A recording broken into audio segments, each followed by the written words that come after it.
Ang sirang bike mo, tay? Flat? Ato tay, meron akong pang vulcanize dito tay, tulungan kita. Saan ka ba uuwi tay? Pasok ako papuntang papuntang CCC. Papasok ka sa trabaho? Ato tay, tutulungan kita para makapasok ka.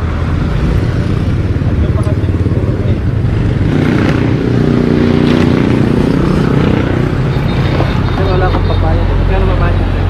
Ay, hindi po ako naniningil sir. Kanina ka pa ba naglalakad? Kanina lang. Kaya siya nagwiwigil, umaalog yung gulong dahil yun sa bearing. Na-stop ba to na matagal? 1 linggo lang. 1 linggo? Kasi pala to. Saka pa ba papasok? Pa ako sa may parking sa Litep. Hindi pa naman ako ito sana ang gagamitin ko kasi wala nang pamasahe. Eto tay, gagawan ko ng paraan para hindi ka na mamasahe. Ito ganitong kayo dito.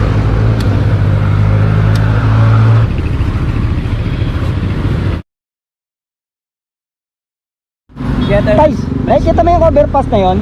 Oo. Nakikita mo? Lipat tayo doon.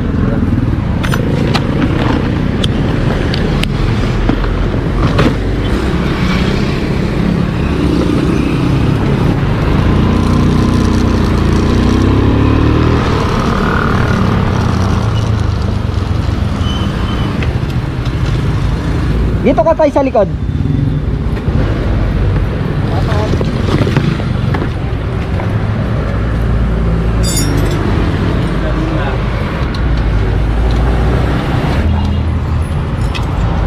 Ayan tayo.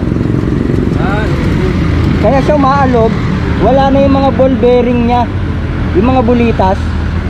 Ayan o, kagaya nito, nalaglag na o. So pagagamit ko lang yung Ayan o. Natanggal na yung mga bulitas niya, kaya umaalog na yung gulong mo. Ayan o. Pero ito pwede. Ayan tayo. Wala nang lamang bearing. Ang problema natin tay, sira na yung hub mo. Kita mo to? Ito kasi dapat may ganito. Kita mo tong plato na to? Yan yung humahawak ng bearing, bulitas. Ito basag na. Hintay mo ako rito tay, bibili kita ng hub. Ito, papalitan ko ng bago para makapasok ka. Hintayin mo lang ako rito ha. Sige sir.